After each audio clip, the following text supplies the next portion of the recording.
Time for tonight's rewrite, and we're back to Beck. Glenn Beck is very, very angry with me. So angry that he dare not speak my name. One of the other news networks, one of the clearly non-God-fearing hosts, ventured this opinion. No half-smart religious person believes the book of Revelation anymore. That is incredible to me. Incredible. He added that he was 100% certain that end times wouldn't be anytime soon. Well, I don't think so either. I don't know if I'd say 100% sure. Now, the businessman in Beck, the part of him that makes over $32 million a year while pretending to be a man of the people, doesn't want to talk about me at all. That part of him worries that he could drive some viewers to me. Beck himself has obviously become a regular viewer since he has quoted everything I've said about him in the last several shows. I've gotten to Beck as no one has before, thrown him off his game by going where none of his television critics have gone before, to his preaching, to the religious components of his fact-free presentations on Fox News and his radio show. This Beck cannot abide, because Beck has enjoyed the convention that we must never talk about another person's religious beliefs. That convention is most strictly observed by people who know the least about religion. The more religious education you have, the less trained you are to observe a phony zone of sanctity around this subject. With 12 years of formal religious education behind me, in which matters of doctrine and faith were debated relentlessly in classrooms run by nuns and priests, I don't have the fear that Beck thrives on. The political media's fear of discussing religion. Without that collective media fear, Beck's act would have collapsed a long time ago. This is a man who has admitted shopping for a religion after meeting his second wife and thinking if he was going to start a second marriage, wouldn't it be convenient to enlist in a second religion? And no one has said, that's odd.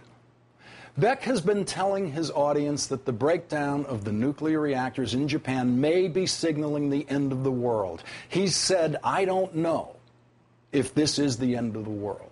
He is now enraged that I have told you the truth, that it is not the end of the world, that I know it's not the end of the world. He's enraged that I would dare to suggest that the book of Revelation has nothing to do with what is going on in Japan or in the world today, and that I know it has nothing to do with it.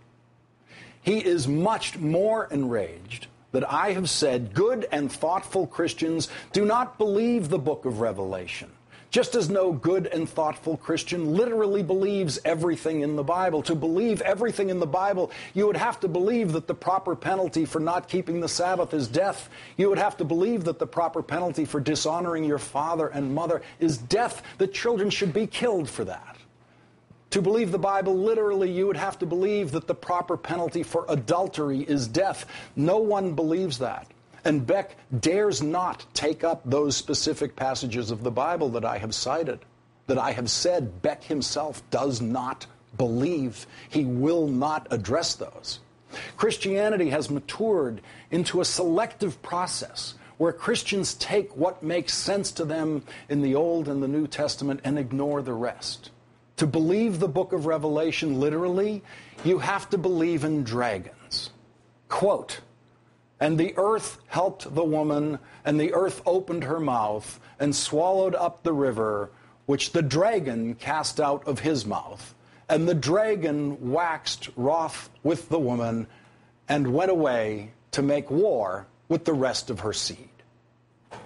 You also, obviously, have to believe in riddles because, of course, what I just read makes absolutely no sense.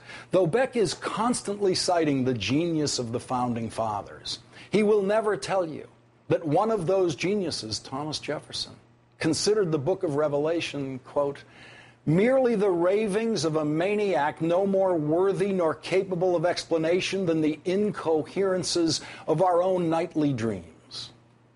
Jefferson went on to say, I do not consider them as revelations of the Supreme Being, whom I would not so far blaspheme as to impute to him a pretension of revelation couched at the same time in terms which he would know were never to be understood by those to whom they were addressed.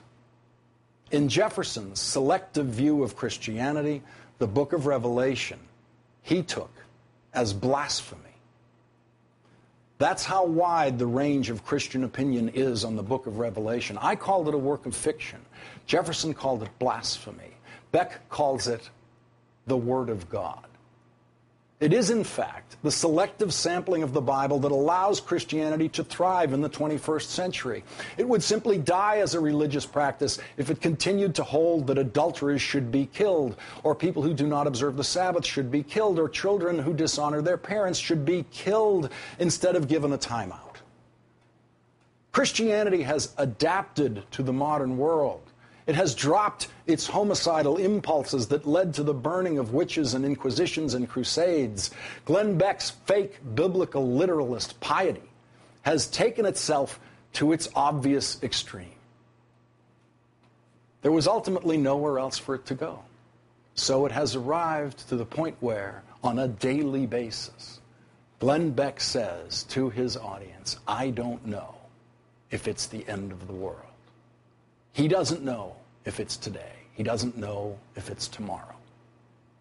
The question now is, how long will his audience allow him to be wrong? Today, it turns out, is not the end of the world. I told you it wasn't going to be. Tomorrow isn't either. Tomorrow, the great religious schools and universities of the world, where Glenn Beck has never been enrolled, will continue to teach non-literal interpretations of the Bible, in particular, the book of Revelation. And tomorrow, Glenn Beck will be torn between the businessman side of himself, who wants dearly to never refer to me in any way again for the rest of his life, and the religious fanatic side of himself that so far has been unable to resist the temptation I have put before him. Knowing what I know about Beck, his money, and his religion, I'm betting on the businessman to win.